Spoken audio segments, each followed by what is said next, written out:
কোনটাতেও কিন্তু star show করে না। এই জন্য আমাকে একটা রিপোর্ট সেন্ড করতে হবে। দেখুন হেল্প অ্যান্ড সাপোর্টে ঢুকলাম, এরপরে রিপোর্ট এ প্রবলেম এইখানে ক্লিক করে দিচ্ছি এবং নিচে দেখতে পাচ্ছেন কন্টিনিউ রিপোর্ট টু প্রবলেম, এইখানে একটা ক্লিক করে দিচ্ছি এবং অপেক্ষা করতেছি, লোডিং নিচ্ছে।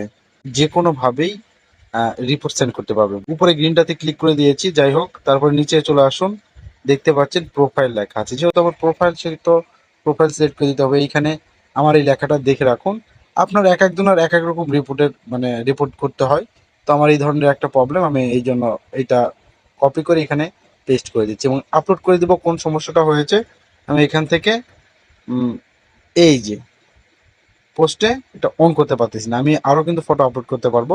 আপনাদের যে সমস্যা সেই সমস্যা কিন্তু সিলেক্ট করতে পারবেন। করার পরে এখন এখান থেকে আমরা কি করব, উপরে দেখতে পাচ্ছেন এরো বাটন, এইখান থেকে আমরা সেন্ড করে দিলাম। এখন কিন্তু অবশ্যই ফেসবুক তারা কিন্তু চেক করবে এবং যদি আমাদের কোনো প্রবলেম থাকে তাহলে কিন্তু সলভ করে দিবে। যে কোনো ধরনের যে কোনো বিষয়ে রিপোর্ট কিন্তু সেমভাবে আপনারা সাবমিট করে দিতে পারবেন। এতে আপনাদের প্রবলেমটি কিন্তু সলভ হয়ে যাবে। ধন্যবাদ, ভালো থাকুন, আল্লাহ হাফেজ।